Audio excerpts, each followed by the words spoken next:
Hey, good afternoon, everyone. Everybody's doing good? Okay, open it up for questions.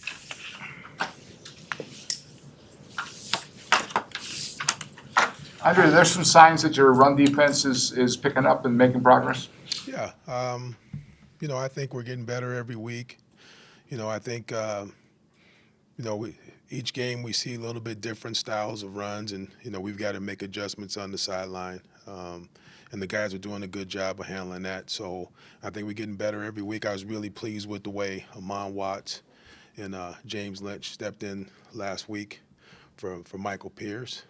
So I think it's improving. It helped us having Anthony Barr back, so I think we're just going to continue to get better and better.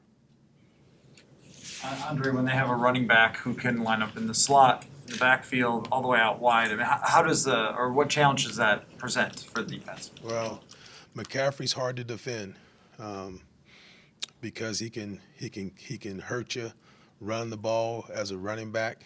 Then they can line him up as a wide receiver, and he can hurt you vertically, catching the ball as a receiver.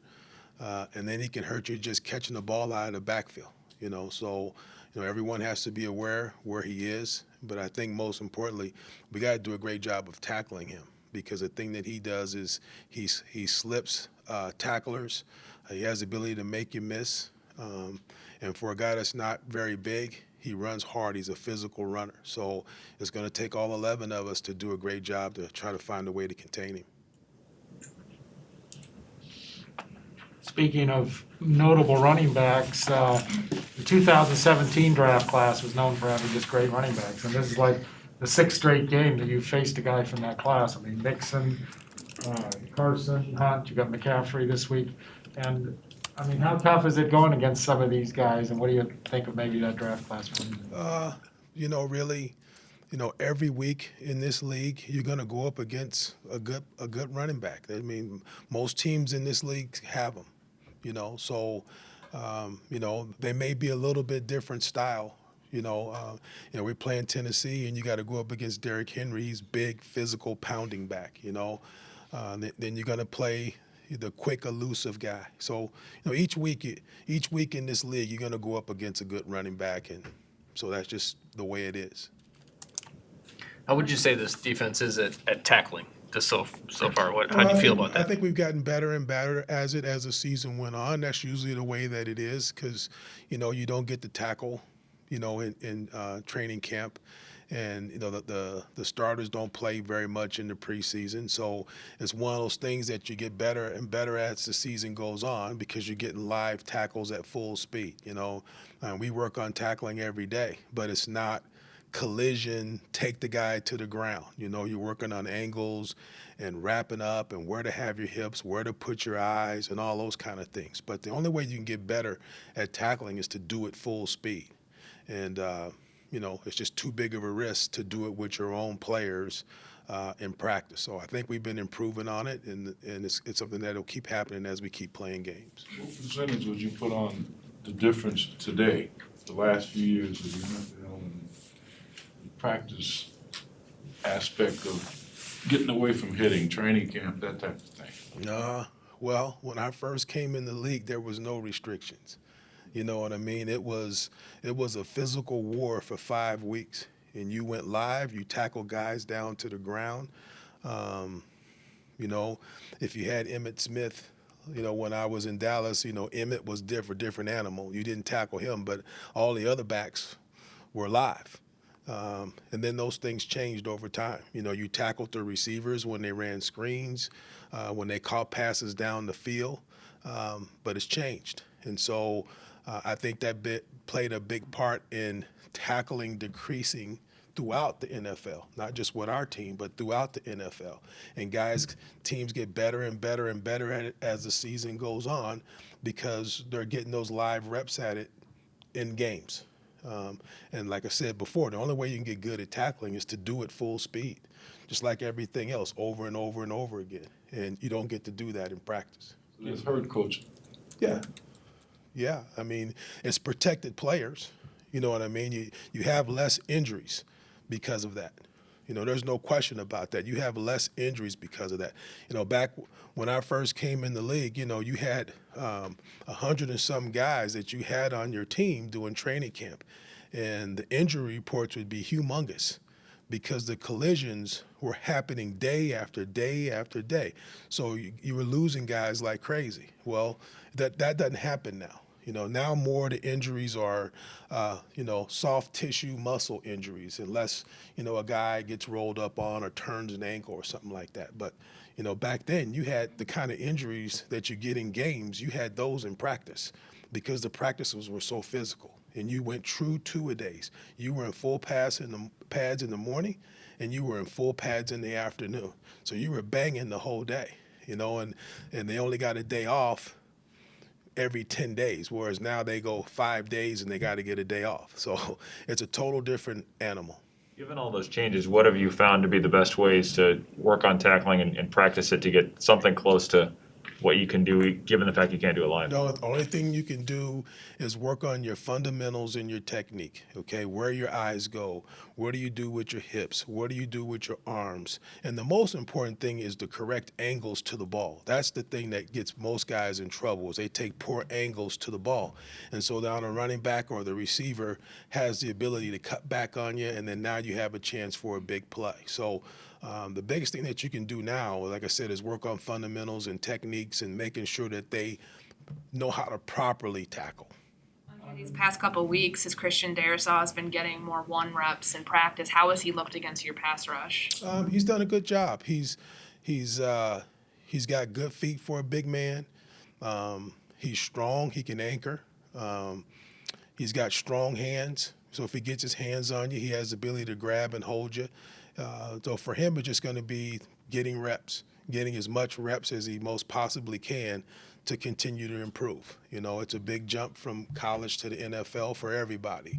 So the more reps that he gets, I think the more you're going to see, what kind of player he is continue to come forward. How do you feel about how Armin Watts did getting the start, and what do you kind of like about his game? I thought he did a good job.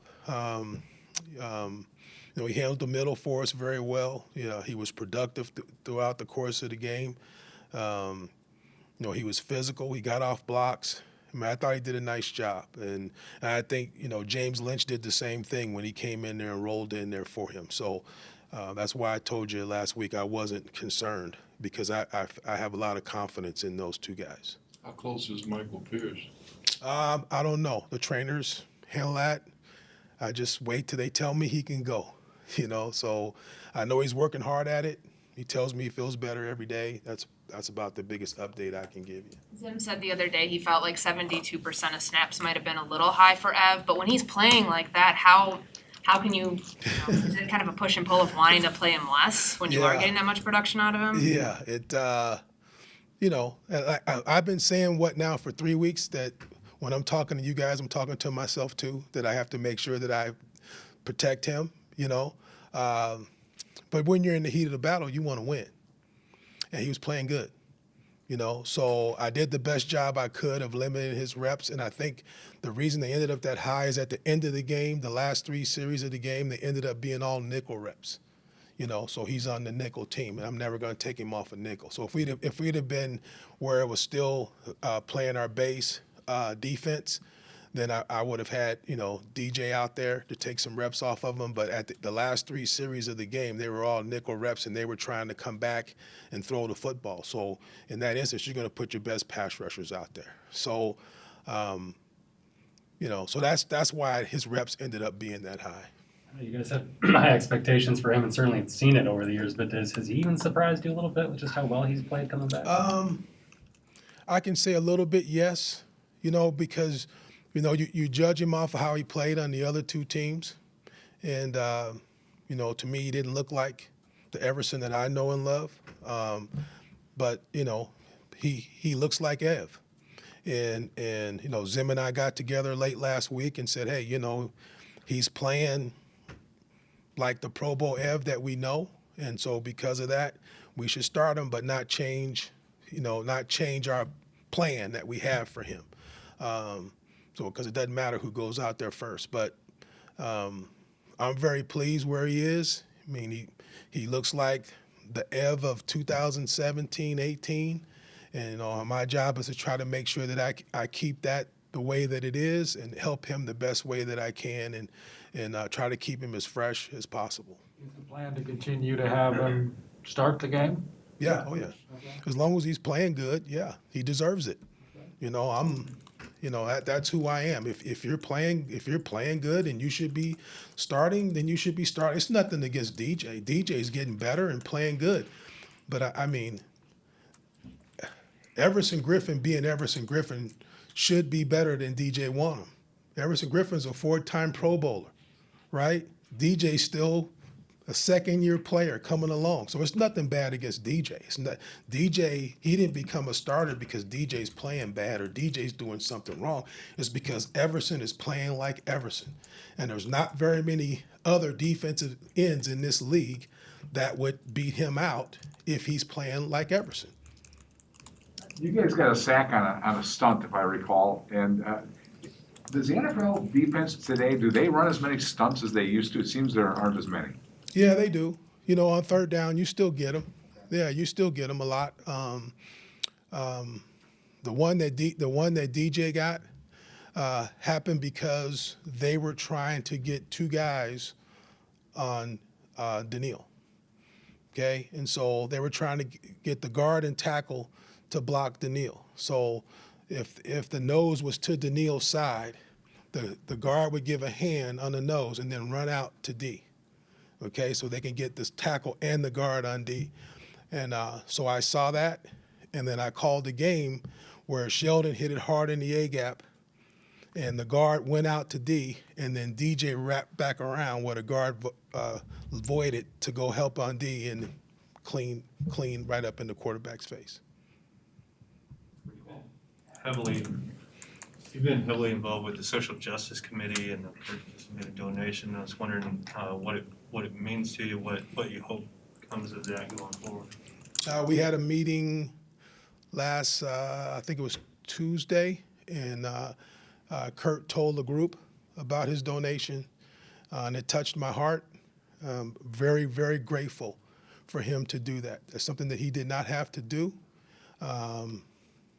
It's tremendous that he's showing that kind of support to our group and helping our group be able to go out and help more people.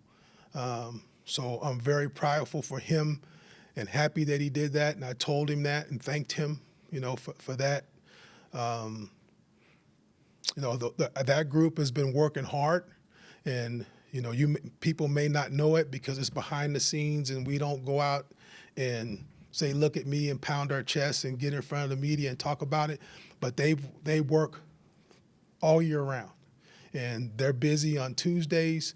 They're busy throughout the course of the week, and not just with financial support, but also being there physically. And so it's one of the most prideful things that I've done since I've been here.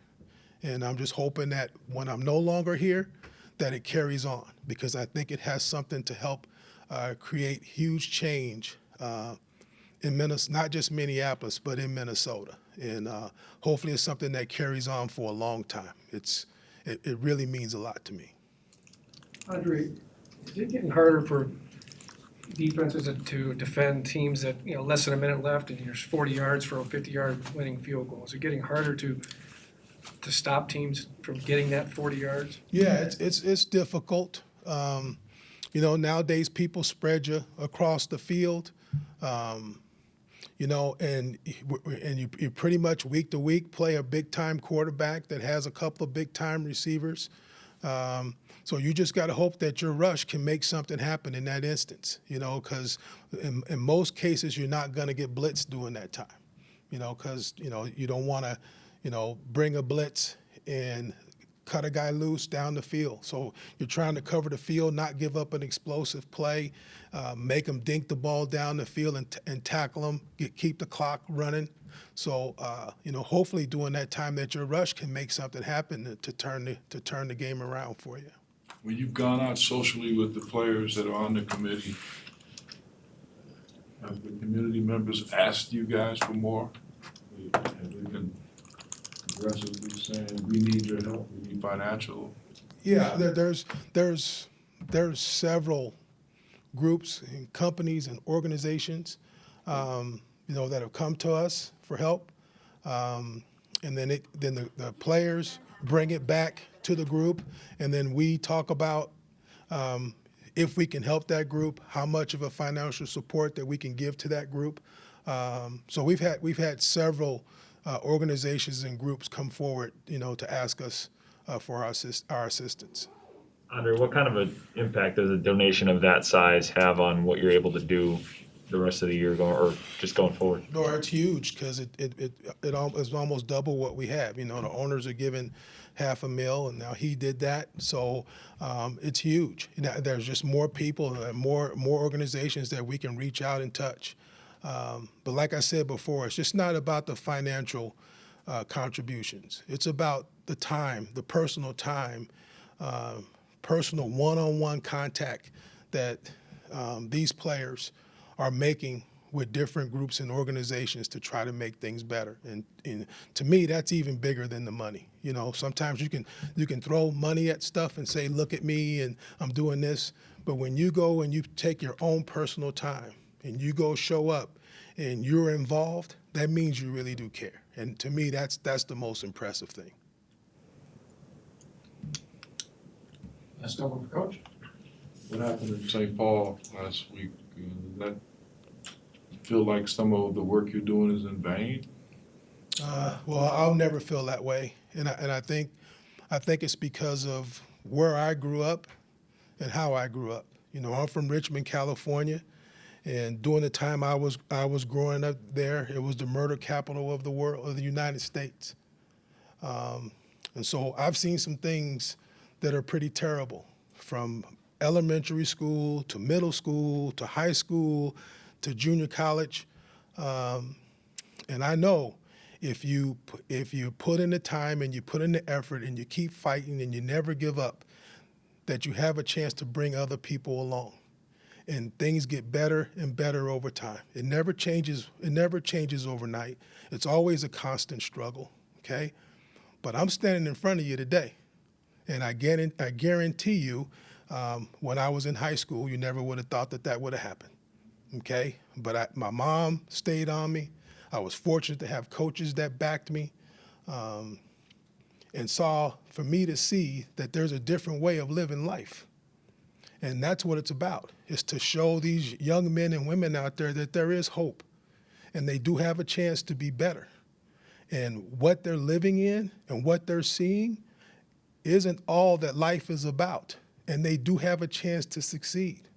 You see, if I don't believe that I'm going to live past 21 or 25, then I don't have a problem taking from you what I want from you, because I'm only going to live to 21, 22, 25. But when I know I have a future, and a future is sitting in front of me, then I'm willing to fight to make myself better. And that's what we got to go out as a society and a community to show these young people that you do have a chance to succeed. You might not have what you want right now, but if you're willing to pay the price, you're willing to get an education, and you're willing to make yourself better, the world's open to you. The world's open to you. But they got to hear that message. And they got to hear that message from people that look like me and our players. You see what I'm saying? And so I'm never going to give that up. I'm never going to think that it's over because bad things happen. I'm never going to believe that, because I know things can be better. Knowing that, I think that the persistence of that message goes a long way. When you have things that happen like this, and it seems that it's going to take a little bit more time for some people to get it than others, how do you approach it? I think you just keep swinging. You keep trying to get in front of kids. You keep trying. It starts with the youth. And if we can keep getting in front of them and keep showing them that there is a way, and then it continues to build and build and build. My son had a better life because of what I was able to do. My son and daughter, okay? My grandson is going to have a better life because of that, okay? My sister and my niece have a better life because they saw me succeed. So my sister said, you know what, I can go to college too. If Andre did it, then I know I can do it. Okay, I have cousins that are exactly the same way. I was the first one to graduate from college. So the thing that ends up happening is, as long as that continues to grow and grow and grow, things get better over time. You can't change something overnight that's been this way forever. And as soon as we get frustrated and give up and say, we can't change it, we just give up, we've ruined our society. We've ruined the United States. That's why we're supposed to have the greatest country in the world, right? Because opportunity's there for everybody. But you have to show people that that opportunity exists, because in your community, you do not see that opportunity. That's the thing, right? I can say this is the greatest country in the world, but I go home and I'm starving. There's nothing in my refrigerator, okay? I got no heat. I don't have a coat. I starve when I go to school. I have no lunch, okay? Well, I'm gonna fight to survive. I'm gonna do what I gotta do to survive, unless somebody shows me that there's another way to survive other than me jacking you and taking your stuff. You feel me? So that's what we have to do, all of us, if we want to make change. That's what we have to do, because it starts with the young people. I'm sorry, I didn't mean to preach today. So, It's all good. all right, thanks, guys. Thank you.